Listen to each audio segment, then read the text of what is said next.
Hi friends, నేను Tirumala sir. మా మొక్కజొన్న పంట ఇది 30 రోజుల వయసు ఉన్నప్పుడు ఒక తడి పెట్టి ట్రింజర్ గడ్డి మంది కొట్టిన.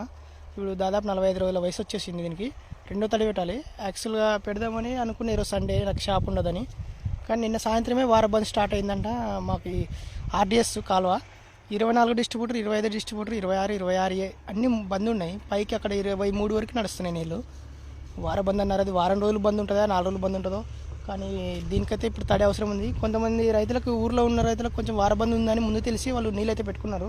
నేను షాప్ పని కూడా చూసుకుంటా కాబట్టి నాకు తెలియక ఆదివారం పెడదామని అనుకున్నా. నాకు తెలిసింటే నేను కూడా శుక్రవారం, శనివారం పొద్దున్నే పెట్టుకునేవాడిని.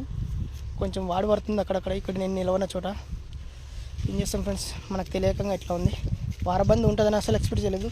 ఆల్మర్ డ్యాము, తుంగభద్ర డ్యాము నీళ్ళు ఫుల్ ఉండే అప్పుడు వర్షాలప్పుడు మనకి ఇబ్బంది ఉండదు ఈ పంటకి రబీ సీజన్లో అనుకున్నాం. కానీ ఒక గేటు, అది తుంగభద్ర డ్యామ్ దగ్గర ఒక గేటు పోవడం వల్ల అప్పుడు వృధాగా నీళ్ళు కిందికి పోయి శ్రీశైలం డ్యామ్లో కలిసినాయి. దానివల్ల ఎఫెక్ట్ పడింది అనుకుంటున్నా. ప్రస్తుతానికి మళ్ళీ తుంగభద్ర డ్యాము, ఆల్మర్ డ్యామ్లో ఎన్ని టీఎంస్లో నీళ్ళు నిల్వ ఉన్నావో తెలియదు. కానీ మరి పంటకు సరిపోవో తాగడానికి కూడా వాళ్ళకి కావాల్సి వస్తుంది. పెట్టుకొని తాగడానికే పెట్టుకొని మనకి కిందికి ఇడుస్తారు. మాకైతే మరి కష్టాలు అయితే తప్పనట్టున్నాయి. ఇప్పుడే వారబంద్ స్టార్ట్ అయిందంటే పంట 45 రోజుల వయసు, ఇంకా 3 నెలల పంట ఉంటుంది. తప్పదు ఫ్రెండ్స్, రైతుల కష్టాలు అయితే ఇట్లా ఉంటాయి. Bye friends.